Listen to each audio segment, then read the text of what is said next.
Here we are at Kennecott, so we're going to give you a brief tour of the town and show you some of the buildings and talk about some of the history. We're going to start at what would be the east end and walk toward the lodge where we've spent the last couple of nights, and kind of gradually walk through and talk quickly about some of the buildings that were here and when it was developed and what the buildings are used for.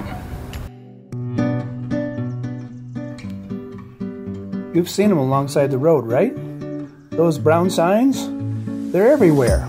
You ever stop to think what might be behind all those brown signs?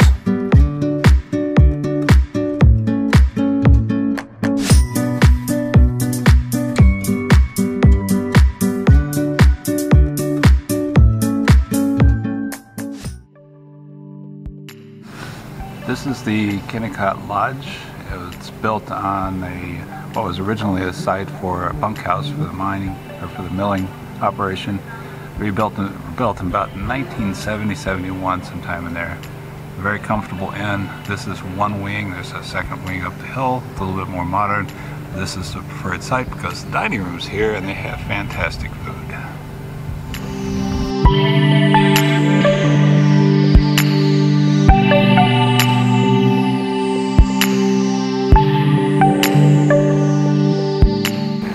With over 300 miners working this site, they had a recreation hall for things to do and activities for the miners after hours.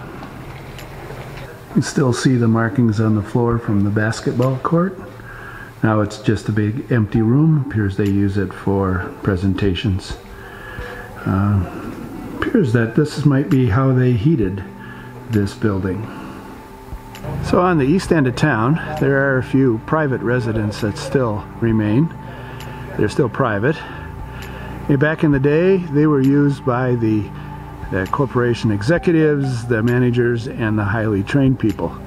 The rest of the workers got to stay in a bunkhouse. This area is what we consider the center of town. Right in front of us is the general store, which the residents could buy supplies that weren't provided by the company. Next door is the post office. The building next to that is the refrigeration system. They actually had, when they had meat and other perishable items shipped in, they had basically one big refrigerator. Next to that is the east bunkhouse and mess hall.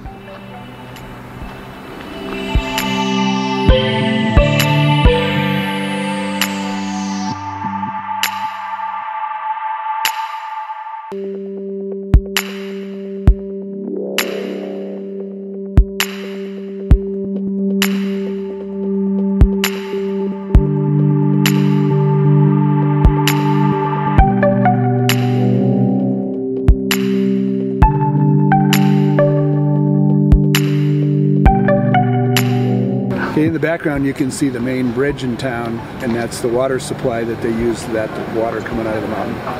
And then you can see the mill, which is a highlight of generally this town's tour.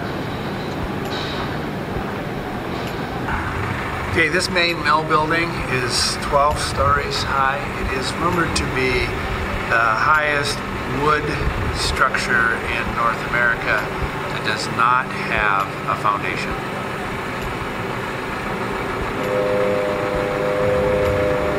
So once the ore had been processed down to the richest possible pea-sized gravel, it was put in gunny sacks and shipped down to the ocean, which is about 170 miles by railroad. They put it in sacks so that it didn't end up freezing all together by the time it got to the ocean.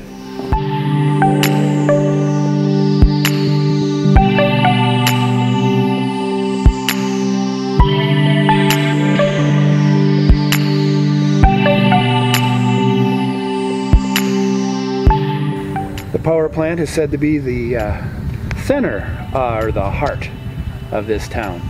It had electric generation, hydroelectric, diesel generation, and boilers for heating, providing electricity and steam for the entire town. And the railroad was the main way of getting things in and out, so that ran right straight through town. The rest of the road was built with the tailings, the leftovers of the ore processing. And it is rumored that the road is made out of ore that is anywhere between 3% to 50% copper. All right, that pretty much completes our tour of Kennecott, the little town of Kennecott, the copper mine, center of Alaska.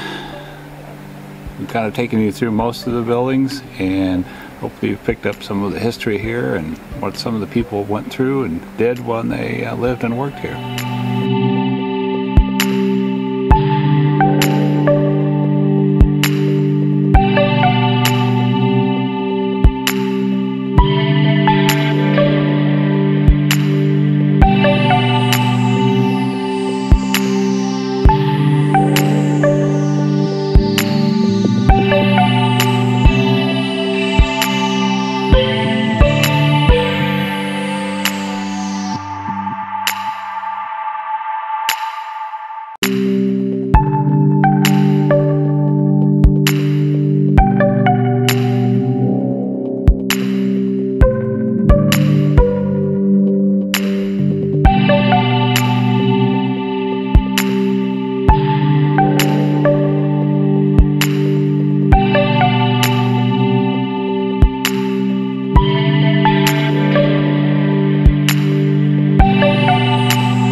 This is our shuttle to the airport.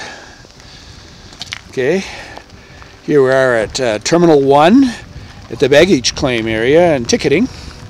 So we should be boarding our flight just shortly. Oh, we got 2 more flights. All right, so you were, I don't know if you were in this airplane, there's a seat belt right behind you, shoulder strap.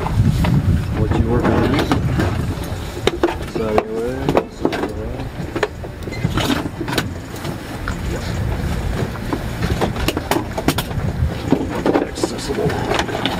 So there's more legroom behind me.